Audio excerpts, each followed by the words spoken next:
بہت شکریہ. Bad luck to me, 2 سال بعد بولنے کا موقع ملا ہے تو وہ اذانیں شروع ہو گئیں, لیکن میرے خیال میں ہم تھوڑا سا انتظار کر لیتے ہیں احتیاطاً. ہم پہلے ہی بڑے زیر اعتاب ہیں.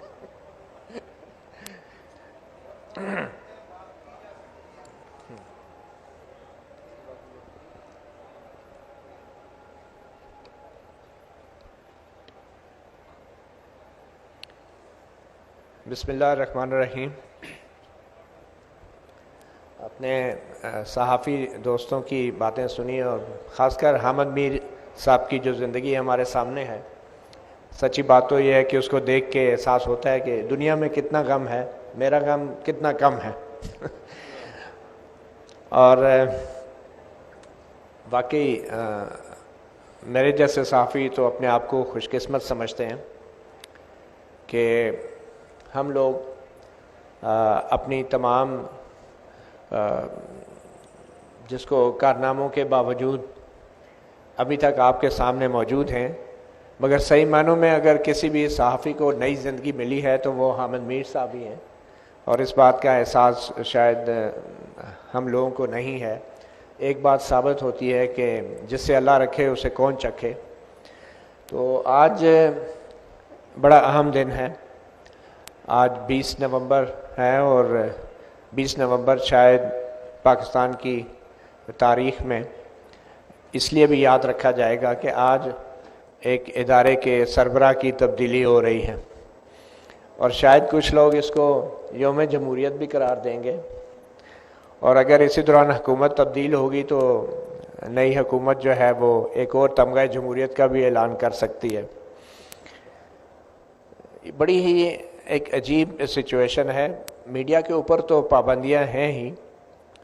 سیاستدانوں کی جو حالت زار ہے وہ بھی ہمارے سامنے ہے, مگر آج یہ وقت بھی دیکھنا تھا کہ ہماری ملک کی اعلیٰ ترین عدالت کے جو سربراہ ہیں وہ بڑے جوشیلے انداز میں ذوالفقار علی بھٹو کے سٹائل میں ڈائس پہ مکے برسا کے کہہ رہے تھے کہ ہم آزاد ہیں. جہاں ریزننگ, لاجک, کانسٹیٹیوشن اور آئین جس ملک میں ہوتا ہے وہاں پہ وکیلوں اور ججوں کو ڈائس پہ مکے مار کے اپنی دلیل دینے کی ضرورت نہیں پڑتی.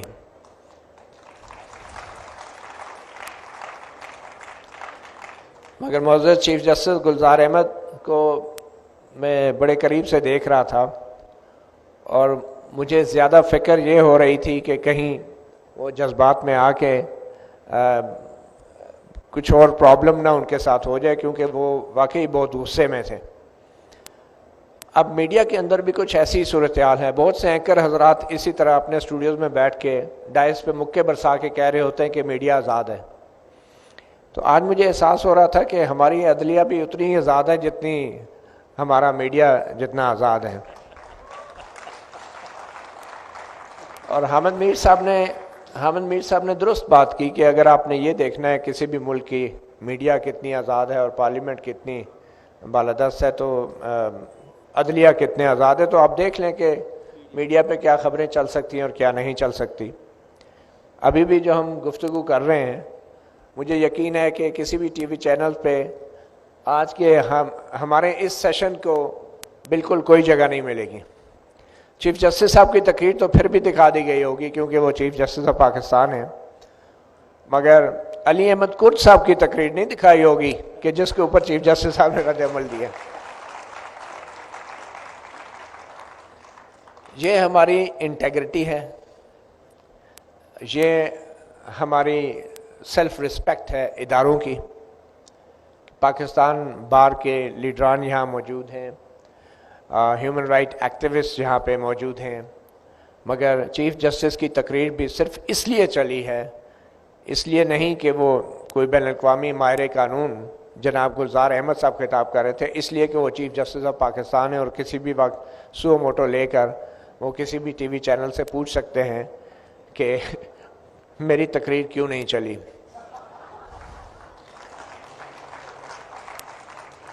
اور اس سے پہلے بھی معزز چیف جسٹس صاحبان یہاں پہ آتے رہے ہیں. ہم نے تو ارشاد حسن خان صاحب کو بھی دیکھا ہے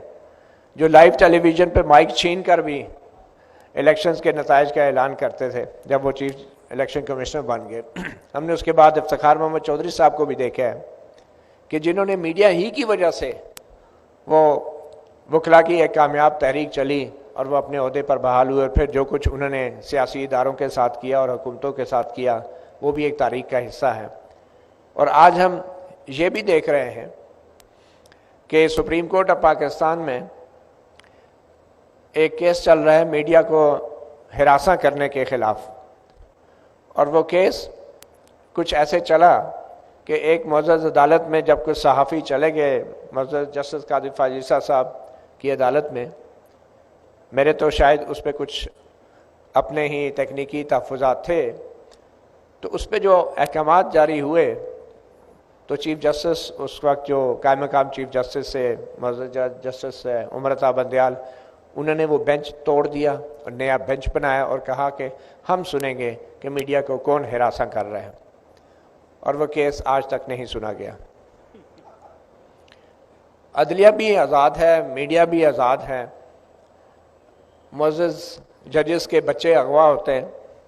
ان کو بھی واپس مل جاتے ہیں، صحافی بھی اغوا ہوتے ہیں واپس آ جاتے ہیں،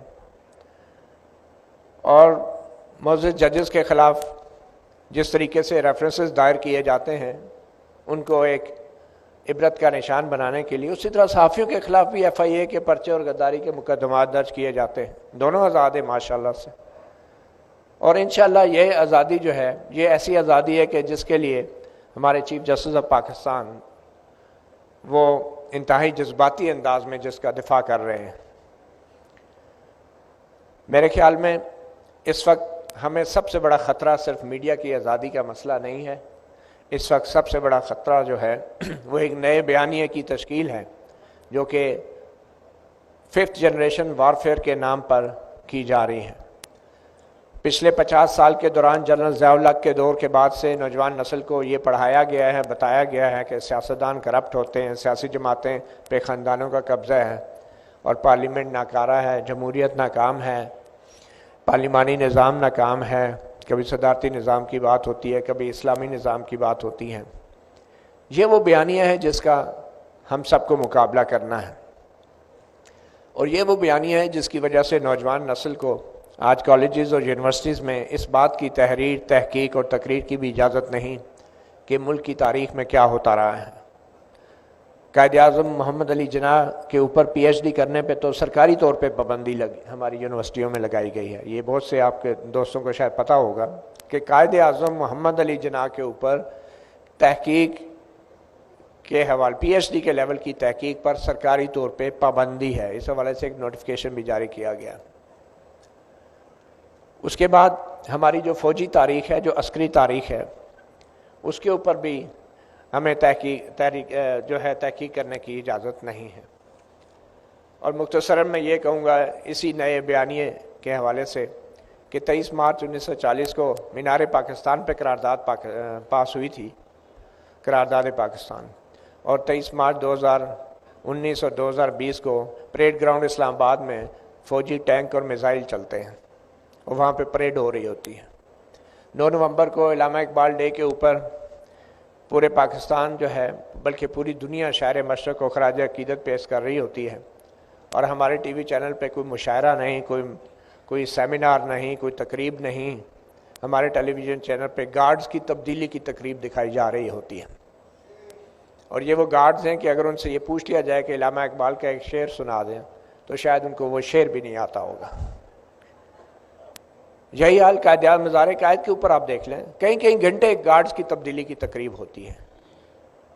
یہ 2021 ہے، یہ پاکستان ہے، یہ ڈیجیٹل ایج ہے، اور یہ 5th جنریشن وارفیئر ہے جس کا مقابلہ گارڈز کی تبدیلی کو کئی گھنٹے تقریر دکھا کے، لائیو تقریر دکھا کے اس کا مقابلہ کیا جا رہا ہے۔ یہ ہمارا سوسائٹی کا انٹلیکٹ کا لیول ہے۔ میں نے اپنی بات بالکل نہیں کی کیونکہ ہمارے ساتھ جو ہوا وہ تو ہوا، مگر اصل جو خطرہ ہے وہ صرف صحافیوں کو نہیں ہے، اس پورے ملک کو ہے۔ اس لیے ہمیں اپنی بات سے ذرا آگے بڑھ کے اس ملک کی بھی بات کرنی چاہیے۔ Thank you very much.